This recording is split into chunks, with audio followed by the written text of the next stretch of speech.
Jesus, no, oh my God, Lord, Jesus. ဖိလစ်ပိုင်နိုင်ငံအလဲပိုင်းမှာပြင်းအား 6.9 အဆင့်ရှိတဲ့ငလျင်လှုပ်ခတ်ပြီးတဲ့နောက်သေဆုံးသူ80နီးပါးရှိလာပြီဖြစ်ပါတယ်။ဖိလစ်ပိုင်သမ္မတဖာဒီနန်မာကို့စ်ဂျူနီယာကပြည်သူတွေအနေနဲ့သတိရှိရှိနေထိုင်ကြဖို့နဲ့ဒေသဆိုင်ရာအာဏာပိုင်တွေနဲ့ပူးပေါင်းဆောင်ရွက်ဖို့တိုက်တွန်းတဲ့ကြေညာချက်တစ်စောင်ထုတ်ပြန်ထားပြီးငလျင်သင့်ပြည်သူတွေနဲ့အတူများစွာစိတ်ထိခိုက်ရတယ်လို့ပြောကြားပါတယ်။ Napagid mi sa bridge. Lord. Wala. စက်တင်ဘာလ30ရက်ည8နာရီခွဲလောက်က 6.9 အဆင့်ရှိတဲ့အင်အားပြင်းငလျင်လှုပ်ခတ်ပြီးတဲ့နောက်မှာနောက်ဆက်တွဲငလျင်611ကြိမ်လှုပ်ခတ်ခဲ့တယ်လို့ဖိလစ်ပိုင်မီးတောင်ဆိုင်ရာအေဂျင်စီကထုတ်ပြန်ထားပါတယ်။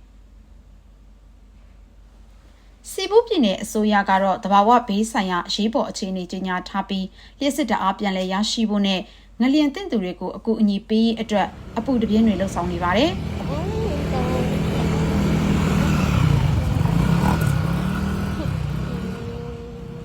ငလျင်ဟာဆန်ရီမီချီယိုအပါအဝင်စီဘူးမြောက်ပိုင်းမှာအပြင်းထန်ဆုံးလှုပ်ခတ်ခဲ့ပြီးကယ်ဆယ်ရေးလုပ်ငန်းတွေအတွက်အစားအစာနဲ့ရေအပြင်ရှာဖွေကယ်ဆယ်ရေးလုပ်သားတွေအတွက်အထောက်အကူဖြစ်ဖို့အကြီးစားစက်ကိရိယာတွေကိုတောင်းဆိုထားတယ်လို့ဆန်ရီမီချီယိုဒုတိယမြို့တော်ဝန်ကပြောပါတယ်။